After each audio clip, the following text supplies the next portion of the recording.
सफलता ये नहीं देखती कि आपका प्रोफाइल क्या है, सफलता ये देखती है आपने मेहनत कितना की है।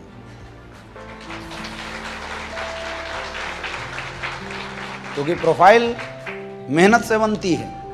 ये सीनियर लेवल पे बैठा एक सिंगल इंसान ऐसा नहीं बोल सकता किसी के बारे में कि वो बैठे बैठे पैसा कमा रहा है। मिर्जापुर का जब बिजनेस शुरू हुआ, बाइक से हम लोग मिर्जापुर जाते थे, बैठ बैठ के दिन के सुबह निकलते, रात भर बिजनेस करते, फिर रात को आते, फिर अगले दिन निकलते बिजनेस करते, दिन भर लोगों के घर घर जाके फॉलोअप करते, फिर शाम को वापस आया करते। खाया नहीं खाया कोई नहीं पूछने वाला था। वो स्ट्रगल अगर फिल्म में बना के दिखा दिया है ना, तुम रोने लगोगे, क्या किया है इन लोगों ने, कैसे बना इतना बड़ा कारवां मेरे दोस्त। ऐसी कहानियां थी एसलीपीएस के अचीवरों की, ऐसी है ओरिजिनल कहानी। आज इनकी चमक को देख के हमें लगता है कि ये फ्लूक में निकल गए। मैंने खुद संजीव सर को बस से बनारस आते हुए देखा था, रात भर जग के, न एसी न कुछ, उस पसीने वाली बस में बैठ के कंपनी का डायरेक्टर बनारस आके बिजनेस को डेवलप करता था। हम लोग जब बिजनेस करते थे, कई बार ऐसा होता था, मैं और गुरुजी महिपाल सर ट्रेनिंग के लिए कई बार ऐसे गए। एक सड़ी सी उस समय गाड़ी थी हम लोगों के पास, तो वो चलती कम थी, खराब ज्यादा होती थी। तो सैदपुर पहुंचने के बाद वो गाड़ी रुक गई। अब गुरुजी स्टीयरिंग संभाल रहे हैं, मैं कोट लगा के पीछे से धक्का मार रहा हूँ। फिर टायर पंचर हो जाए 2 गड्ढा के बाद, फिर कोट उतार के शर्ट, व्हाइट शर्ट मोड़ के फिर उसकी टायर चेंज करने लग जाते थे। पसीना निकल रहा है, टायर चेंज कर रहे हैं, फिर पहुंच के वहां पहुंचे, पसीना से नहा धो के फिर जोश के साथ मीटिंग करते। 2-2, 2:30 बजे तक प्लान, 3, 3:30 बजे रात तक प्लान चलता था। पकड़ लेते तो छोड़ते ही नहीं थे। बंदे ने बुलाया, सर एक बंदा लखनऊ है, गाड़ी उठाए लखनऊ सुबह सुबह। कभी नहीं सोचा, बस मौका चाहिए, बोल तू कहाँ आना है, हिंदुस्तान में कहीं भी, वहां हम लोग पहुंच जाया करते थे। ऐसा नहीं चेक के लिए दौड़ते थे हम, कभी सोचा ही नहीं कहां से चेक बनता है कहां से नहीं बनता है। गाड़ी उठाया, सीधे पहुंच गए, जाके टीम की मीटिंग किया। ऐसे काम किया है। ये जाओ, आज आपके जितने भी डायमंड एंड अबव लीडर्स आज आपको दिखा रहे हैं मेरे दोस्त, ऐसे काम किया इन लोगों ने, ऐसे मेहनत हुई है। पिछले 7 साल के अंदर ये चमक आपको केवल दिखाई देती है ऑडी, BMW, मर्सिडीज और कपड़ों के, लेकिन इसके पीछे कितने पसीने बहे हैं, कितनी संघर्ष भरे दिन गुजरे हैं मेरे दोस्त, ये किसी को नहीं पता होता। जिस दिन ये बात अपनी टीम तक पहुंचाने लगोगे ना, देखना तुम्हारी टीम तुम्हारे साथ कैसे जुड़ के काम करेगी।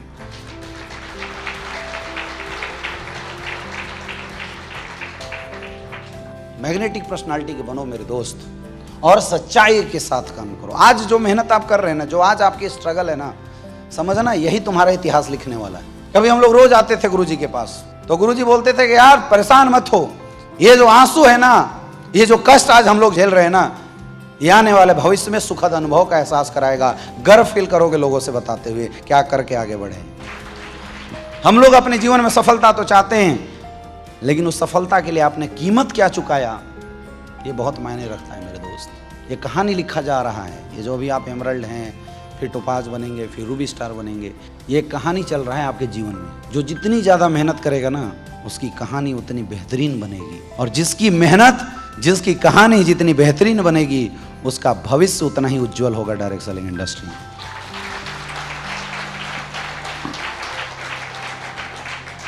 जी मत चुराओ, मेहनत से मत भागो। अपनी डाउनलाइनों के लिए इतनी मेहनत कर दो, इतनी मेहनत कर दो कि बंदा तुम्हें छोड़ के भी चला जाए, तब भी जीवन में याद रखे, यार जिसको छोड़ के आए थे वो बड़ा अच्छा आदमी था। कर सकते हैं, कर सकते हैं, तब लोग आपसे अटैच होना चाहेंगे। फिर कोई आपको डांटने के बाद भी छोड़ के नहीं जाएगा, क्योंकि आपके अंदर एक हाई लेवल की अट्रैक्शन पावर आ जाएगी माय डियर फ्रेंड। देन समर्पण के साथ बिजनेस करना। जो भी काम करो अपने जीवन में, समर्पण के साथ काम करो। डेडिकेशन, समर्पण होना बहुत ज्यादा जरूरी है। सफल होना है तो सफलता को समर्पित करना पड़ेगा। किसी इंसान को अगर एक अच्छा तैराक बनना है, तो सबसे पहला काम उसको अगर कुछ करना होता है, तो वो है पानी के प्रति समर्पित होना। जिस दिन तक वो पानी से लड़ता रहेगा, वो कभी भी अच्छा तैराक नहीं बन सकता। लेकिन अगर वो पानी के प्रति समर्पित हो गया, उसी दिन पानी उसको ऊपर फेंकना शुरू कर देगी, वो पानी में तैरना शुरू कर देता है। वैसे जीवन में किसी भी फील्ड में सक्सेसफुल होने के लिए समर्पण का होना बहुत जरूरी है। समर्पण किसके प्रति? अपने सपनों के प्रति। समर्पण किसके प्रति? अपने अपलाइन के प्रति। जिस संस्था में आपने करियर लगाया है, उस संस्था के प्रति आपका समर्पण कितना है, इस बात से सफलता दिखेगी। समर्पण का मतलब नहीं है कि हम किसी इंसान के सामने झुक रहे हैं। आज अगर आप अपने अपलाइन के एक बातों को मानते हैं, जैसा बोलता है अपलाइन उस तरह का अगर काम करते हैं मेरे दोस्त, ये समर्पण अगर आपका अपने अपलाइन के प्रति है, इसका मतलब आप इंसान के सामने नहीं, अपनी सक्सेस के सामने समर्पित कर रहे हैं। और ये बहुत जरूरी है। जब तक समर्पित नहीं करोगे, तब तक सफलता मिलेगी नहीं जीवन में। करना पड़ेगा समर्पण किसी एक इंसान के प्रति सफल होने के लिए। और अगर हम डायरेक्ट सेलिंग की बात करें तो नेटवर्क मार्केटिंग इंडस्ट्री में अपने अपलाइन के प्रति समर्पित होना पड़ेगा। समर्पण का मतलब झुकाव नहीं है कि आप दब रहे हो किसी से, सक्सेस के लिए ऐसा हम कर रहे हैं। ये सोचो कि यार अपलाइन मेरा 5वीं पढ़ा हुआ है, हम ग्रेजुएशन है, हम कैसे उसको समर्पित कर दें ना, क्योंकि जिसके प्रति आप समर्पित हो रहे हैं वो पोजीशन मायने रखता है कि उस पोजीशन पे कोई है, कौन है ये मायने नहीं रखता। समझ में आ रही है बात? अपनी बागडोर अपने अपलाइनों के हाथ में पकड़ा दो। जनरली मैंने देखा है कि हम जब नीचे लेवल पे होते हैं तब तो समर्पित होते हैं अपलाइन के प्रति, जो बोलता है अपलाइन हम करते जाते हैं। लेकिन जैसे हमारी रैंक थोड़ी बड़ी होती है, हमारी लेवल थोड़ी बड़ी होती है, ये समर्पण रूप बदल जाता है। समर्पण आपकी और आपकी टीम में ना एक कल्चर को देता है, कल्चर को जन्म देता है। अगर आप अपने अपलाइन के प्रति समर्पित होंगे तो आपकी डाउनलाइन आपके प्रति समर्पित होगी। इसलिए भी जरूरी है कि हम अपने अपलाइन के प्रति समर्पण दिखाएं। और समर्पण दिखाने का मतलब है upline is always right, upline जैसे बोले कर डालो, दिमाग मत लगाओ। ये होता है असली समर्पण। सचिन तेंदुलकर चाहे कितना भी बड़ा क्रिकेटर था, लेकिन अगर उसे मैच जीतना था तो अपनी कोच के प्रति समर्पित होना पड़े होगा। अगर वो ये सोचते कि मैं तो मास्टर ब्लास्टर हूं, मैं कोच की बात नहीं मानूंगा, अपनी मर्जी से काम करूंगा, जीवन में वो क्रिकेट का भगवान नहीं बन सकते। जैसे खिलाड़ी के लिए अपने कोच के प्रति समर्पित होना जरूरी है, एक स्विमर के लिए पानी के प्रति समर्पित होना जरूरी है, वैसी डायरेक्ट सेलिंग इंडस्ट्री में आपको अपने अपलाइन के प्रति समर्पित होना जरूरी है। अपना हाथ अपने अपलाइन के हाथ में पकड़ा दो और बोल दो सर तुम्हारे भरोसे जो करना है करो। अगर अपलाइन कमीना भी निकला ना तब भी टेंशन मत लेना। जो समर्पण आपने अपलाइन के प्रति दिखाया है, आपको फायदा ये मिलेगा कि आपकी पूरी टीम आपके प्रति समर्पित हो जाए। अपलाइन की जरूरत शुरुआती स्टेज में होती है मेरे दोस्त, बाद में अपलाइन का एक ही काम रह जाता है, गाइडलाइन देना। आज ये जितने भी सीनियर लीडर हैं, ब्लैक डायमंड एंड अबव, ये सारे खुद एक अच्छे ट्रेनर हैं, सारे खुद ही अच्छे बेसिक काम करते हैं, बड़े अचीवर्स हैं, लग्जरियस गाड़ियों के ओनर हैं, ये खुद ही बिजनेस को हैंडल कर रहे हैं, मुझे कुछ बोलने की जरूरत ही नहीं पड़ती। तो अगर इन्होंने मेरे प्रति समर्पित किया था तो वो समर्पण 2 सालों का था, लेकिन अब उसका फायदा ये मिलेगा कि जब तक इनकी टीम रहेगी इनके प्रति समर्पित रहेगी। कुछ दिन का समर्पण जीवन भर आपके डाउनलाइनों का आपके प्रति समर्पण को बढ़ावा दे देता है मेरे दोस्त, और ऐसी एक स्ट्रॉन्ग नेटवर्क बनता है। मैंने कई लोगों को देखा है जो कंडीशनल समर्पण दिखाते हैं। अगर अपलाइन के हम वीक लेग में हैं, अपलाइन अगर हमारे साथ काम कर रहा है तो गुरुजी, और अपलाइन गलती से हमारा वाला लेग स्ट्रॉन्ग हो गया और अपलाइन अपने दूसरे वीक लेग में लग गया तो गुरु घंटाल कौन है तू। फिर वो खुद हीरो बनने लगते हैं, खुद हीरो बनने के चक्कर में अपने डाउनलाइन के सामने अपलाइन की बुराई करने लग जाते हैं, या उसके अपलाइन के सामने अपनी सेगी बहारने लग जाते हैं। फिर हम बोलते हैं हम समर्पित हैं, गलत। आपने देखा होगा वृंदावन में या मथुरा में जब जाइए कभी, बहुत सारे ऐसे लोग हैं जो राधा कृष्ण की या छोटे कान्हा की एक एक मूर्ति लेके रखते हैं। डेली सुबह उठ के उनको खाना खिलाते हैं, डेली उनको स्नान कराते हैं, उनसे बातचीत करते हैं, उनकी पूजा करते हैं और प्रसन्न रहते हैं। मैं सच्चाई बताऊं, आज तक किसी को परमात्मा ने दर्शन नहीं दिए होंगे। वो उनकी परिकल्पना होती है, जो कहानियां वो लोगों के सामने सुना देते हैं कि मेरे साथ ऐसा कुछ हुआ, वो एक परिकल्पना है, लेकिन आज तक परमात्मा ने किसी को कलयुग में दर्शन नहीं दिया होगा। लेकिन क्या समर्पण है लोगों का कि डेली 5 तरह का खाना बनाते हैं और डेली 5 तरह के खाना बना के खिलाने की कोशिश करते हैं। छोटी सी मूर्ति जो होती है उसको, वो खाए या ना खाए, लेकिन उसको टच करा के नीचे रखने का जो सुखद एहसास है मेरे दोस्त, उस चीज के लिए वो डेली सुबह 6 बजे उठते हैं, स्नान करके पूजा पाठ और पूरी तैयारी करते हैं। ये होता है समर्पण भगवान के प्रति।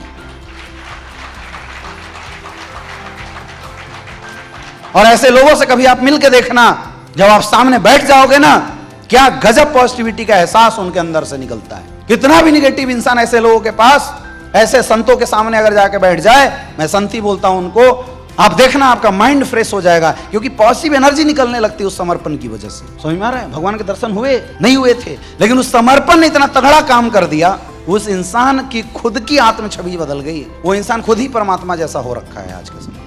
सक्सेस भी कुछ ऐसा ही होता है मेरे दोस्त। हम लोग समझा समझा के थक जाते हैं। अपलाइन की बुराई मत करो, जस्ट अपलाइन से पंगे मत लो। लेकिन मैंने अक्सर देखा है, सबसे ज्यादा कोई अगर किसी से ज्यादा जलता है तो जस्ट अपलाइन से जलता है, जबकि सबसे ज्यादा मेहनत भी बेचारा वही करता है। याद रखना, आपके जीवन में सबसे ज्यादा अगर आपका काम कोई आएगा ना तो जस्ट अपलाइन, जिसने आपको ज्वाइन कराया है, काम आता वही है लास्ट समय में, क्योंकि उसका ना कनेक्शन आपके साथ बड़ा अच्छा होता है। उसके सामने आप निगेटिव बोल सकते हो, है ना, उसको थोड़ा धमका सकते हो, अपनी भड़ास उसके सामने निकाल सकते हो। होता है नहीं होता है? और ये भी बता रहा हूँ, जीवन में जितनी बड़ी ग्रोथ आपका जस्ट अपलाइन आपके लिए करके दे देगा ना, कोई कुछ भी बोले, मैं ट्रेनिंग ही तो दे सकता हूँ, ग्राउंड में आ सकता हूँ आपके साथ, कौन आएगा? Just upline. जिस इंसान ने हमारे सपनों को जगाया, जिस अपलाइन ने हमारे निगेटिव माइंड को पॉजिटिव किया, जिस अपलाइन ने मेहनत करके हमें ऐसी अच्छे सिस्टम से मिलवाया, जिस अपलाइन ने इतनी अच्छी अच्छी ट्रेनिंग हमें अटेंड कराया, क्या उस अपलाइन के प्रति हमारा समर्पण नहीं होना चाहिए? होना चाहिए, नहीं होना चाहिए? तो ये जो रिश्ते आपके कभी कभी किसी कारणवश अपने अपलाइनों से खराब हो जाते हैं ना मेरे दोस्त, अगर समर्पित रहोगे तो ये रिश्ते जीवन में कभी खराब नहीं होंगे और ये बहुत बड़ा लॉस देते हैं आपके बिजनेस को। समझ में आ रही है बात?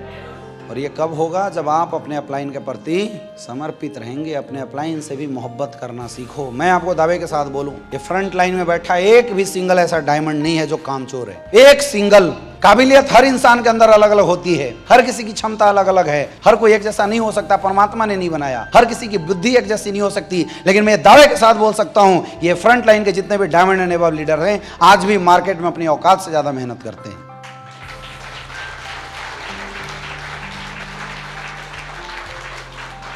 तो क्या इन अपलाइनों के प्रति हम समर्पित नहीं हो सकते? क्या इन लोगों के हाथ में अपना फ्यूचर हम नहीं दे सकते? करना मेहनत तुम्हें ही है मेरे भाई, मेहनत आप ही करोगे, अपनी जिंदगी बदलोगे आप ही। लेकिन ये समर्पण आपके अंदर बहुत बड़ी पॉजिटिविटी लाके आपको बहुत बड़ी ताकत देगा, इसलिए करना है समर्पित। एकलव्य की कहानी आपने सुना होगा। एक दिन के लिए भी द्रोणाचार्य ने एकलव्य को शिक्षा नहीं दिया, लेकिन एकलव्य ने मान लिया था कि द्रोणाचार्य मेरे गुरु हैं। क्या डेडिकेशन रहा होगा उस लड़के का, सोचो क्या समर्पण रहा होगा। प्रतिमा लगाया और प्रैक्टिस करना शुरू किया। एक बार पांडव अपना जंगल में गए हुए थे, एक कुत्ता साथ में था। कुत्ता ग्रुप से हट गया और जाके जोर से एकलव्य को देख के भौंकना शुरू किया। क्या किया एकलव्य ने? बाण मारे और कुत्ते का मुंह बंद कर दिया, एक बूंद लहू नहीं निकला। कुत्ता वापस आया, जब पांडवों ने देखा कुत्ते के मुंह में बांध भरा हुआ है लेकिन एक बूंद ब्लड नहीं निकला है। लोगों को आश्चर्य हुआ, स्वयं द्रोणाचार्य जी को आश्चर्य हुआ कि ऐसी धनुर्विद्या तो आज तक मैंने पृथ्वी में किसी को नहीं सिखाया, ये कौन धनुधर है? क्योंकि उन्होंने वादा किया था अर्जुन को सर्वश्रेष्ठ धनुधर बनाने का विश्व का। पहुंचे, देखा भील भेष में एकलव्य खड़ा था। अर्जुन की तरफ उन्होंने देखा, उन्होंने प्रशंसा करी एकलव्य की, लेकिन अर्जुन की तरफ देखा, उन्हें लगा कि मेरा दिया हुआ वचन झूठा हो सकता है। उन्होंने एकलव्य से क्या मांगा? अंगूठा। अगर तुम मुझे इतना ही गुरु मानते हो तो मेरी गुरु दक्षिणा दो। एकलव्य ने हंसते हुए बोला, बताइए गुरु जी क्या चाहिए? द्रोणाचार्य ने बोला कि अगर मुझे गुरु दक्षिणा देना है तो अपने दाहिने हाथ का अंगूठा दे दो। आपको क्या लगता है, एकलव्य को नहीं पता चला होगा द्रोणाचार्य क्या मांग रहा है? इतना बेवकूफ था क्या? नहीं पता चला होगा? पता चला होगा, नहीं चला होगा? क्या उसको ये बात समझ में नहीं आ रही होगी कि द्रोणाचार्य उसके साथ क्या कर रहा है? समझ में आ रहा था, लेकिन एकलव्य ने एक मिनट देर नहीं किया, बगल से चाकू निकाला और अपना अंगूठा काट के द्रोणाचार्य के सामने समर्पित कर दिया। ये समर्पण की ताकत थी मेरे दोस्त, कि हजारों युद्ध लड़ने के बाद भी आज भी जब समर्पण की बात की जाती है, सर्वश्रेष्ठ योद्धा की भी बात की जाती है, तो अर्जुन से ज्यादा इज्जत एकलव्य की ली जाती है, जिसने एक भी युद्ध नहीं जीते थे जीवन में।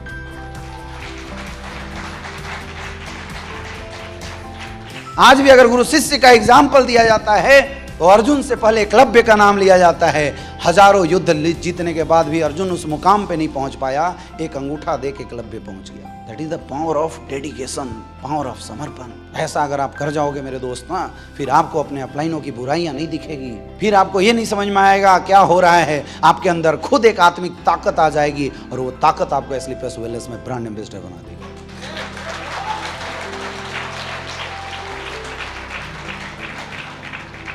जनरली लोग क्या करते हैं, कभी भी अपलाइन या डाउनलाइन से कोई भी विवाद हो गया या अपलाइन डाउनलाइन के बीच में कुछ भी कन्वर्सेशन लूज टॉक हो गया तो लोग क्या करते हैं, the number you have dial is switch off. थोड़ी सी क्या प्रॉब्लम आई, थोड़ा सा क्या किसी ने बोल दिया, ग्रुप से आउट, मोबाइल ऑफ, ब्लॉक। क्या ट्रेडिशनल बिजनेस में होते तो ऐसा करते?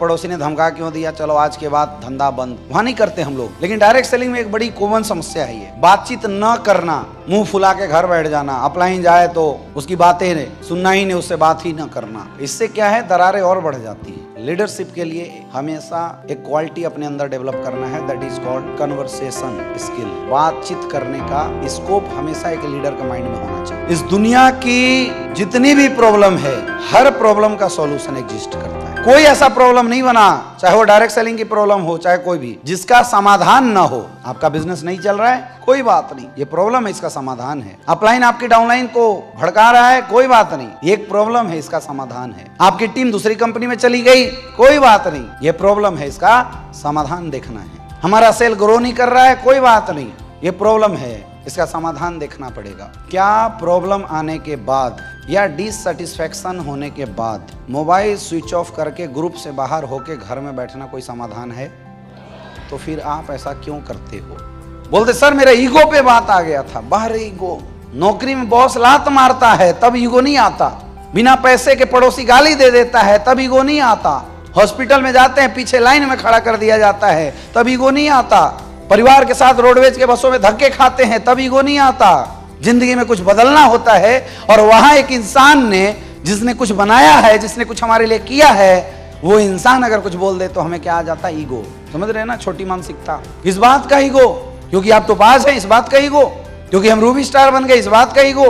बोले सर मेरे अपलाइन ने मेरी टीम के सामने मुझे डांट कैसे दिया, ये मैं बर्दाश्त नहीं कर सकता। बोले पैसा सर बाद में कमाएंगे, इज्जत भी तो कोई चीज होता है बाहर है तुम्हारी इज्जत। जब ये दुनिया इज्जत उतारती है उस समय इज्जत की याद नहीं आती, और किसी अपलाइन ने अगर गुस्से से कुछ बोल दिया तो इज्जत की याद आ जाती है। बिना टिकट के जाते थे और टीटी गेट से बाहर निकाल देता है कॉलर पकड़ के खींच के, उस समय इज्जत नहीं उतरती हमारी। अपने किसी पड़ोसी से गाड़ी मांगते और वो पड़ोसी झूठ बोल देता था, हम पैदल चले जाते थे, उस समय इज्जत हमारी नहीं उतरती थी। और जिस इंसान ने जीवन बनाया, गुस्सा अवश्य अगर उस इंसान ने कुछ बोल दिया तो हमारी इज्जत उतर जाती है। उसके बाद हम क्या करते हैं? मुंह फुला लेते हैं, ग्रुप से फटाफट आउट हो जाते हैं, फिर निगेटिव होकर घर में बैठ जाते हैं। अपलाइनों का number you have dial is busy, block list. ऐसे ही होता है ना? ये लीडरशिप की निशानी नहीं है। एक अच्छा लीडर होता है तो क्या करता? तो वो बातचीत करेगा। एक अच्छे लीडरशिप की निशानी है हर समस्याओं के बाद बातचीत करना। दुनिया की कोई ऐसी प्रॉब्लम नहीं है जिस प्रॉब्लम का समाधान न हो अगर आपने बातचीत का स्कोप रखा तो।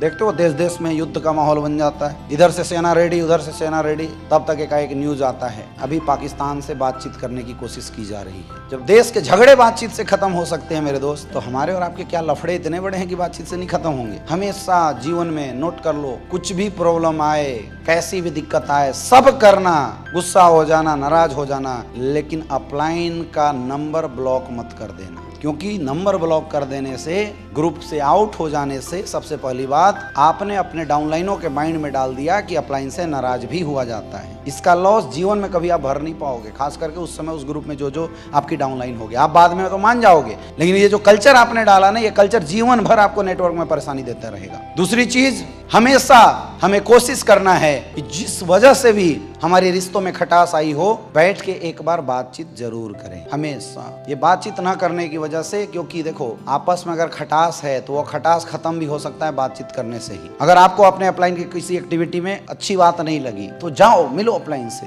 सर मैं मिलना चाहता हूँ आपसे। मान लो अपलाइन गुस्से में नहीं सुन रहा है तो उसके ऊपर अपलाइन को फोन करो, सर मुझे सर के साथ बैठना है, आप बैठाओ। ऊपर का अपलाइन तो बैठा देगा दोनों को, और दोनों बैठो और फिर बातचीत करो, डिस्कस करो, क्या बात थी सर, आपने ऐसा बोला क्यों, क्या बात रही सर बताइए। बातचीत करने से बड़ी बड़ी समस्याएं चुटकी में सॉल्व हो जाती है, मुंह फुलाने से समस्या और बड़ी होती चली जाती है। कभी भी कोई भी प्रॉब्लम आए तो प्यार से बातचीत करो, प्यार से, मुंह फुला के नहीं, प्यार से। सर मेरे को ना एक आपसे सर 5 मिनट मिलना है। ठीक है आइए जी बैठिए। सर सब कुछ बहुत बढ़िया है सर, और आपके आशीर्वाद से बहुत कुछ हुआ, लेकिन उस दिन सर जो बात आपने बोली थी ना गुरुजी, मुझे सर दिल से बड़ा हर्ट किया, अच्छा नहीं लगा सर। अगर एक अच्छा सीनियर होगा ना तुम्हें सॉरी बोलेगा, लेकिन तुम और भड़का देते हो। इस तरीके से अगर बात करोगे ना, अगर उसने गलती किया होगा ना सीनियर, तुम्हें सॉरी बोलेगा। झुक गया ना अपने आप। जब प्यार से झुकाया जा सकता है तो मुंह फैला के रिश्ते क्यों खराब करना, आया ना। इसलिए ये क्वालिटी अपने अंदर डेवलप कीजिए, ऑलवेज कन्वर्सेशन स्किल डेवलप करना, हमेशा बातचीत करना।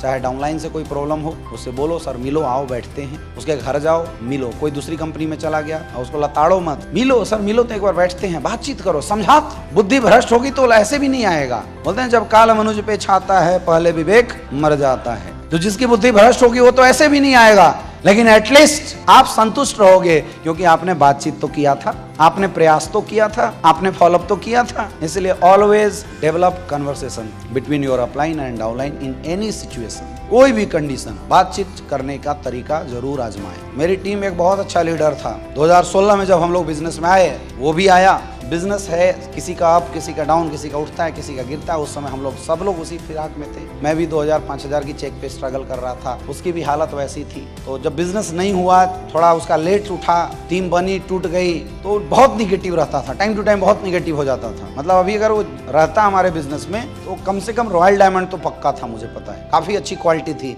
वो ऐसा क्वालिटी वाला लड़का था कि अगर किसी के सामने उसको बैठा दो तो या तो उसका मर्डर कर देता या तो डीडी ले लेता, ऐसा आक्रामक था। एक बार वो किसी का फॉलो फॉलोअप करने गया और कल प्लान किया, आज बात थी डीडी की, आज गया तो पता चला उसका बाप मर गया। पूरे दिन अर्थी के पीछे मुर्दा घाट पे पहुंच गया, साथ में मिलके बॉडी जलाया। अब जब वो जैसे ही रोना शुरू किया तब पहुंच के जाके उसका फॉलोअप शुरू किया। सर देखो पापा लास्ट स्टेज में है, अब सर दुनिया में कुछ क्षण उनके बचे हुए हैं, ये भी जल के भस्म हो जाएंगे। उनकी लास्ट इच्छा थी कि तुम बिजनेस करके डायमंड बनो, अभी अगर पैसा दे दोगे सर तो पापा जीते जी देख लेंगे। उनके बेटे ने शुरुआत कर दी, निकालो 16,000 रुपए।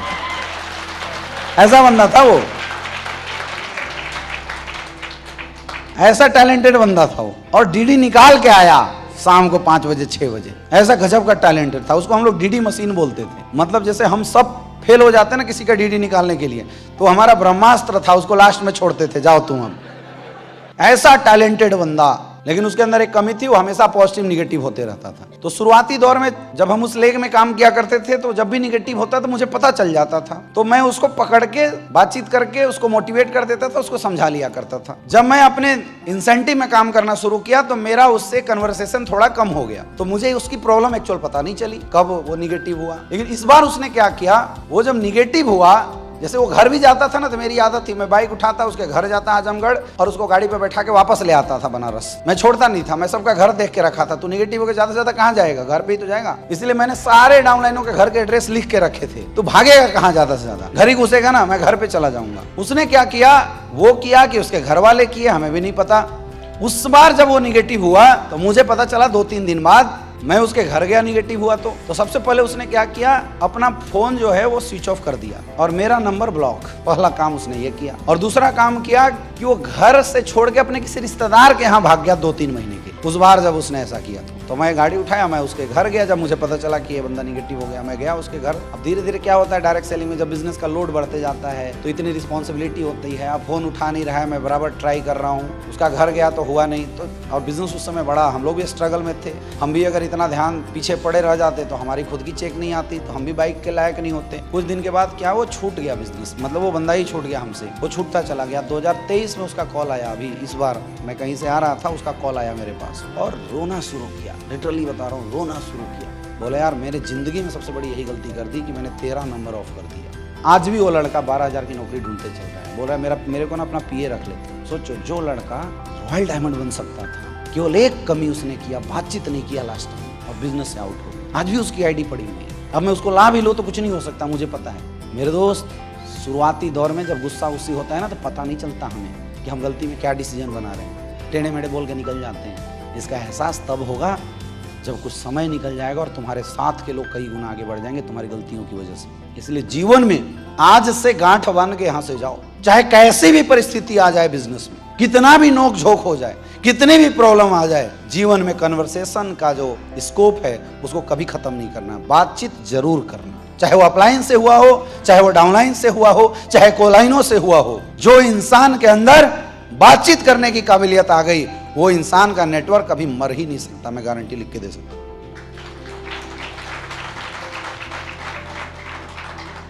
इसलिए खुद की काबिलियत ना अपने मुंह से नहीं बोलना, हमेशा अपलाइन की काबिलियत का बखान करते रहो। तुम्हारी डाउनलाइन तुम्हारा बखान खुद कर देगी। ये क्वालिटी डेवलप करेंगे, देन एजुकेशन, ऑलवेज अपग्रेड करो अपने आप को, और बेसिक पे अपग्रेड जरूर करना। अच्छा प्लानर बनो, अच्छा फॉलोअप करना सीखो, अच्छी काउंसलिंग करना सीखो, टीम को लगातार प्लानिंग देते रहो। 8 स्टेप ट्रेनिंग नहीं आ रही है, उसको तैयार करो। यहाँ कोई परफेक्ट पैदा नहीं हुआ, कमियां हम में भी है, कमियां आप में भी है। फर्क सिर्फ इससे होता है कि किसने अपने अंदर की कितनी कमियों को खत्म करने की कोशिश करी, बस। इसलिए इस हीन भावना से कभी नहीं ग्रसित होना है कि यार हम में तो इतनी कमियां हैं ना। इस दुनिया में हर इंसान के अंदर कमी है। सफलता इस बात से निहित करती है कि किसने अपनी कितनी कमी दूर करने का प्रयास किया। तो educate your self, upgrade your self, जितना हो सके, जितना मौका मिले आपको ट्रेनिंग मीटिंग में आने का, खुद भी आओ और दबा के अपनी टीम को ट्रेनिंग मीटिंग में लाओ। सीखो, सिखाओ और पैसे कमाओ। सीखो, सिखाओ और पैसे, सीखो, सिखाओ और पैसे, बस। एजुकेशन बहुत बड़ी ताकत है। मैं फर्स्ट डे ही बताया था, सीखे रहोगे तो डरोगे नहीं। डरता वो है जिसने सीखा नहीं है, और सीखने का कोई उम्र नहीं होता। जिंदगी भर इंसान सीखता रहता है। डायरेक्ट सेलिंग इंडस्ट्री ही सीखते रहने का बिजनेस है। हम लोग आज भी सीखते हैं। आज भी मुझे कोई ट्रेनिंग देना होता है, कोई नई समस्या अगर आती है, मुझे सॉल्यूशन नहीं मिलता, मैं हाथ जोड़ के पहुंच जाता हूं अपने ग्रेट अपलाइन के पास और मैं पूछ लेता हूं सर इस समस्या का समाधान कैसे करना। क्योंकि भैया मेरे पास 15 करोड़ कमाने का एक्सपीरियंस है, लेकिन मेरे अपलाइनों के पास 20 करोड़ कमाने का एक्सपीरियंस है। वो तो मेरे से ज़्यादा जानते हैं, है कि नहीं। मेरे पास 10 लाख की टीम हैंडल करने का एक्सपीरियंस है, लेकिन मेरे ग्रेट गुरुजी लोगों के पास 20 लाख 30 लाख की टीम को हैंडल करने का एक्सपीरियंस है, तो वो तो मेरे से ज़्यादा जानते हैं ना। तो मैं अगर सोचूं कि आई एम द बेस्ट, मैं उसी दिन ख़त्म हो जाऊंगा। मैं हमेशा बोलता हूं मैं डायरेक्ट सेलिंग इंडस्ट्री का एक अच्छा स्टूडेंट हूं, मैं सीखता रहता हूं, इसलिए हम आगे बढ़ते रहते हैं। आपको हमेशा स्टूडेंट बन के रहना, हमेशा सीखते रहो। फोकस ऑन एजुकेशन कर सकते हैं। अगला है साहस। ये लीडरशिप की बहुत ही अनमोल क्वालिटी है। करेज, हिम्मत होनी चाहिए आपके अंदर, कुछ भी करने का जज्बा होना चाहिए आपके अंदर। और ये हिम्मत वही दिखा सकता है जो इंसान कंफर्टेबल जोन से बाहर आके बिजनेस करे। डर डर के धंधा मत करो। डर डर के धंधा करना आपको बहुत बड़ा लॉस दे सकता है। डर डर के बिजनेस नहीं करना हमें, हिम्मत दिखाओ। बिजनेस की डिमांड जो बोलती है उस डिमांड को पूरा करना है। कई बार मैंने सुना है कि जब हमारे लीडर रूबी स्टार बन जाते हैं, सफायर बन जाते हैं, तो आपका अपलाइन आपको गाड़ी लेने के लिए बोलता है और हमें लगता है कि अपलाइन हमें फंसा रहा है। आप मुझे बताओ, अपलाइन का भी तो परिवार है और अपलाइन की चेक की वजह कौन है?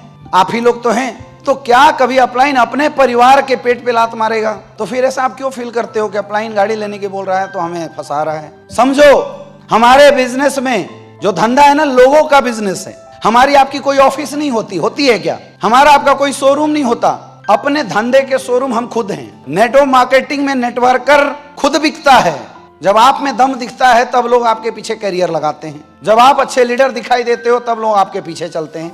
यही बात है कि नहीं है? और हम सब एक मिडिल क्लास से बिलोंग करने वाले लोग। साइकिल से हमने बिजनेस की शुरुआत करी है, मोटरसाइकिल से हमने बिजनेस की शुरुआत करी है। जो हमारा डाउनलाइन है वो भी सेम हमारी कैटेगरी का इंसान है, वो भी सेम, उसकी जिंदगी हमारी जैसी है, वो भी गरीबी से निकलता हुआ आ रहा है। तो जो हमारी डाउनलाइन है और हम में कोई फर्क नहीं दिखाई देता। तो ये डिफरेंस क्रिएट करने के लिए बिजनेस में एक इन्वेस्टमेंट करना पड़ता है। सबसे पहला अपने ड्रेस कोड के ऊपर। ये खर्चा नहीं है मेरे भाई, ये इन्वेस्टमेंट है हमारे बिजनेस का। जो बार बार बोला जाता है ना, ड्रेस कोड अच्छी बनवाओ, बढ़िया ड्रेस डेवलप करो, बोलता नहीं बोलता अपलाइन? ये क्यों बोला जाता है? क्योंकि आप अपने बिजनेस के शोरूम खुद ही हो और जब तक शोरूम चमकेगा नहीं तब तक माल बिकेगा नहीं। दुनिया का हर धंधे वाला खुद से ज्यादा पैसा अपने शोरूम पे खर्चा करता है, ब्रांडिंग पे खर्च करता है, अपने घर से ज्यादा पैसा अपने बिजनेस के डेवलपमेंट पे खर्च करता है। लेकिन हमारे धंधे में क्या आपको फैक्ट्री वाले को पैसा देना है, कंपनी ऑफिस में बैठे लोगों को पैसा देना है, अपने यहाँ 5 एम्प्लॉय को पैसा देना है,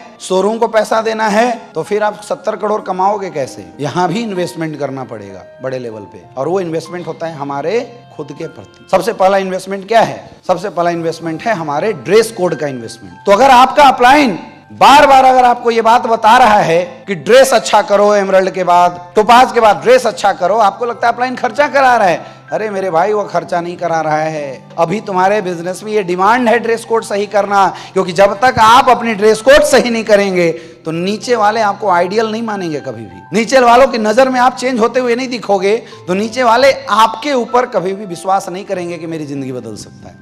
इसलिए वो इन्वेस्टमेंट करने के लिए बार बार आपका अपलाइन बोलता है खुद के ऊपर इन्वेस्ट करो। दूसरी बात, जब आप रूबी स्टार पे हो जाते हैं, सफायर पे हो जाते हैं, आपका अपलाइन आपको बोलता है गाड़ी ले लो, बोलता है नहीं बोलता है? मैंने सुना है कि सर लायबिलिटी में डूब जाएंगे, सर कर्जा आ जाएगा। सोचो, जब तुम शोरूम चला रहे होते और तुम्हें जरूरत पड़ता 50 लाख का माल डलवाने की, लोन लेते नहीं लेते? वो कर्जा नहीं है क्या आगे बढ़ने के लिए? क्योंकि बिजनेस सेंस है, वो धंधा आपका है, उस धंधे में पैसे आपने लगाए हैं, जिम्मेवारी आपको लगता है इस धंधे को उठाने की मेरी है, इसलिए आप लोन लेने के लिए तैयार है। और यहाँ अपलाइन नहीं बोल रहे हैं लोन लेके बिजनेस करो, लेकिन अपलाइन बोल रहा है कि जब पैसा आए तो अपने बिजनेस में एटलीस्ट इन्वेस्ट करो। और सेकेंड इन्वेस्टमेंट हमारे बिजनेस का होता है हमारी गाड़ी, क्योंकि जब इंसान बाइक से चलता है तो उसका एटीट्यूड दूसरा होता है, लेकिन जैसे वो गाड़ी में आ जाता है ना, उसका एटीट्यूड चेंज हो जाता है। कितने लोग यहाँ कार अचीवर हैं? कितने लोग? बहुत अच्छी बात है। सच बताना, जब आप बाइक से चलते थे और जब आप 4 व्हीलर गाड़ी में आए, लोगों का आपको देखने का नजरिया बदला नहीं बदला? लोग आपको रिस्पेक्ट देने लगे नहीं देने लगे? पहले लोग जैसे बात करते थे, आज उनकी बातचीत की भाषा आपके प्रति बदल गई नहीं बदल गई? समझ में आ रही है बात? ये लायबिलिटी नहीं है, ये हमारे बिजनेस का इन्वेस्टमेंट है, रिक्वायरमेंट है। और जो इंसान टाइम पे रिक्वायरमेंट पूरा नहीं करता है, उसकी एक एक रैंक निकलने में 2-2 साल लग जाते हैं। फिर वो बोलता है गुरुजी हम पीछे छूट गए। तूने धंधे की डिमांड नहीं पूरा की तो धंधा तुम्हारा डिमांड कहां से पूरा करेगा? मेरे भाई, दुनिया में बिजनेस कभी भी ये नहीं देखता तुम कितना कर्जा लेके आए हो। बिजनेस ये देखता है कि जो मेरी डिमांड है पूरा कर, और करना पड़ेगा, चाहे कर्जा हो चाहे ना हो।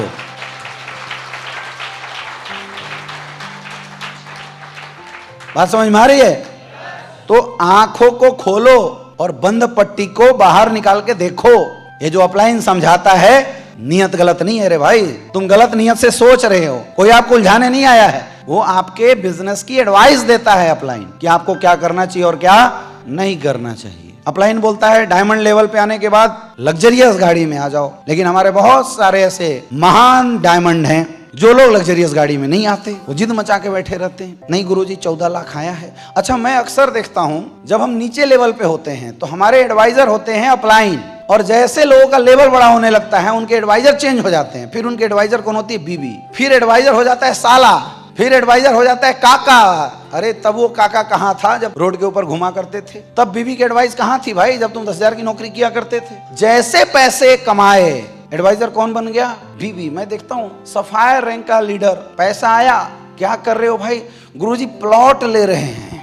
मैंने दुनिया की पहला ऐसा बिजनेस देखा है, डायरेक्ट सेलिंग, जहां पे लोग अपने धंधा को डेवलप करने से पहले धंधा का सामान बेच के खा जाते हैं। बाकी लोग 2 साल तक जो कमाते हैं पैसा लगाते जाते हैं ताकि धंधा बड़ा हो। हमारे धंधे में जो आते जाता है उसको खाते जाते हैं, जो आते जाता है उसको खाते जाते हैं, फिर लास्ट में होते हैं मैंने भी किया था। और ये एडवाइजर बदलना आपको जीवन में बहुत बड़ा लॉस दे देता है। याद रखो, बिजनेस में अगर आपको बेटर एडवाइस चाहे, आप किसी भी लेवल पे चले जाओ, अगर कोई कर सकता है तो वो है आपका अपलाइन। और जीवन में बिजनेस में क्या, कहाँ, कैसे इन्वेस्ट करना चाहिए, अगर किसी से एडवाइस लेनी है तो किससे लो? ये जो बीच में तुम्हारे एडवाइजर घुसे हैं ना, वही तुम्हारी बर्बादी के कारण है। अगर तुम्हारे रैंक 6-6 महीना तक रुके हुए हैं ना, इसके सबसे बड़े रीजन वही तुम्हारे बीच वाले घर वाले जो एडवाइजर घुस गए हैं, वही हैं सबसे बड़े रीजन। डायमंड बना, 10 लाख रुपया आया, क्या कर रहे? घर खरीद रहे हैं गुरुजी। बिजनेस खराब हो जाता है। क्यों? क्योंकि हमारा एडवाइजर कोई और बदल गया थोड़ी देर में। इसलिए इसको बोलते हैं रैंक काउंसलिंग, और ऑलवेज करवाते रहा करो। कभी भी कोई भी रैंक अचीव करो जीवन में, एक मिठाई का डब्बा और एक बुके लेके अपने अपलाइन से मिलो और पूछो, गुरुजी ये 3,60,000 आया है, क्या करना है? 8,20,000 आया है सर, बताइए क्या करना है? तब अपलाइन आपको बेटर एडवाइस देगा। याद रखना, ये दुनिया तुम्हारे सफलता के पीछे एडवाइस देने आते हैं। जब तुम असफल थे, स्ट्रगल कर रहे थे, ये कोई मामा फूफा ताऊ जीजा कोई नहीं तुम्हारा साथ दिया था क्या? देता तो तुम ब्लैक डायमंड थे ना, तो ब्लू डायमंड होता। साथ नहीं दिया था, उसको भरोसा नहीं तुम्हारे ऊपर था, भरोसा था अपलाइन को। तो एडवाइजर जीवन में अगर रखना है ना, तो किसी एक इंसान को रखना, दैट इज योर अपलाइन।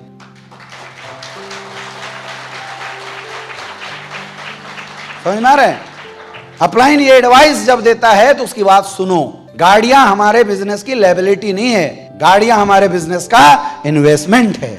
जब हम गाड़ियों में आते हैं तो टीम का मेरे को देखने का नजरिया बदल जाता है, टीम हमें आइडियल बनाने लगती है, टीम के सपने डेवलप हो जाते हैं, इसलिए हम जोश के साथ बड़ा काम करने लग जाते हैं। समझ में आ रहा है? जब डायमंड लेवल के बाद हम लग्जरियस गाड़ियों में आ जाते हैं तो हमारी लाइफ स्टाइल जो है लग्जरी लाइफ स्टाइल हो जाती है। फिर हम कहीं से गुजरते हैं तो दुनिया का मुझे देखने का तरीका बदल जाता है, क्योंकि मार्केट में 60 लाख 70 लाख की गाड़ी से कौन चलता है? जिसके 500-600 करोड़ के कंपनियां होती हैं, बड़ी बड़ी फैक्ट्रियां होती है, वही लोग ऑडी BMW चलते हैं। हमारे यहाँ डायमंड चलता है, और इससे आपके डाउनलाइन का विजन बड़ा होता है, क्योंकि डाउनलाइन के साथ आपने काम किया है। लोगों के सपने जग जाते हैं कि अगर मेरा डाउनलाइन, मेरा अपलाइन इस पोजीशन पे पहुंच सकता है तो मैं भी पहुंच जाऊंगा। लोग बोलते हैं नेटवर्कर दिखावा करता है, नेटवर्कर दिखावा नहीं करता है मेरे भाई, उसको शौक नहीं है ऑडी में बैठने का, कोई शौक नहीं है, लेकिन उसके बिजनेस का डिमांड है। अगर उसने ऐसा नहीं किया, जो जिस बेल्ट को वो लीड दे रहा है, जिन लोगों को लेकर वो काम कर रहा है, वो लोग जीवन में कभी उसको आइडियल मानेंगे ही नहीं,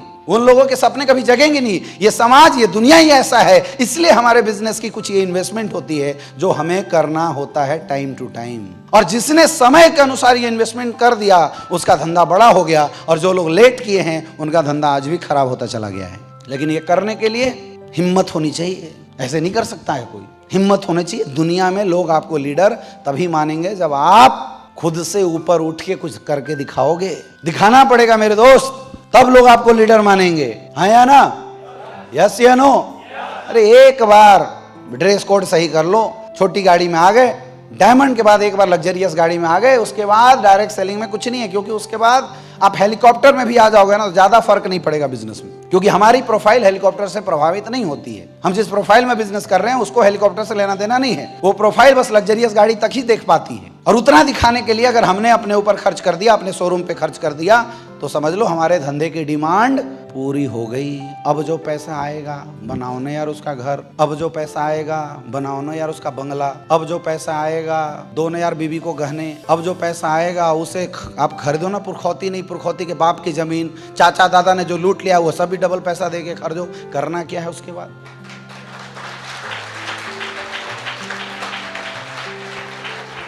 डेवलपमेंट ही तो करना है, हाँ या ना?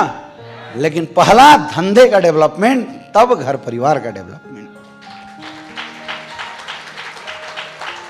कर सकते हैं? कर सकते हैं? बात समझ में आया? तो कभी भी ड्रेस कोड, टूल्स, गाड़ी, इनको लायबिलिटी मत समझना। हम पागल थे क्या? मैं सफायर लेवल पे जब था तो मैंने होंडा सिटी गाड़ी ले ली थी। सफायर की टोटल इनकम कितनी होती है बताओ? 12-15 लाख रुपए, यही होता है ना? और उसमें मैंने 16-17 लाख रुपए की गाड़ी ले लिया था। बेवकूफ नहीं थे मेरे भाई, मेरे उस समय मेरे धंधे की डिमांड थी गाड़ी। मैं नहीं लेता ना तो मैं 6 महीने में स्टार सफायर नहीं बनता। तुम बचा लेते हो तो 2 साल में स्टार सफायर बनते हो, मैंने नहीं बचाया तो 6 महीने में 8 लाख रुपए कमा लिया। धंधे का डिमांड था। मैं जब ब्लू डायमंड बनने ही वाला था उस समय मैंने जैगवार गाड़ी ले ली थी। ब्लू डायमंड की टोटल इनकम कितनी होती है? लगभग 1 करोड़ होती है। तो 1 करोड़ में 16 लाख की होंडा सिटी और प्लस 85-86 लाख की गाड़ी जैगवार, टोटल 1 करोड़ की गाड़ी हो गई। जितना कमाया उतना पैसा उठा के किस में डाल दिया? गाड़ी। और दोनों गाड़ियों की किस्त आती थी वो अलग। मैं बिजनेसमैन था, मुझे पता था अभी जो इन्वेस्ट करूंगा यही पलट के आएगा, इसलिए मैंने इन्वेस्ट किए। और ये नतीजा है मेरे दोस्त, क्या 7 साल के अंदर 15 करोड़ से ज्यादा की इनकम आ चुकी है स्लीपियस वेलनेस से। ये इन्वेस्टमेंट था बिजनेस का, इसलिए आज ये अचीवमेंट आई है। नहीं किया होता तो नहीं आता।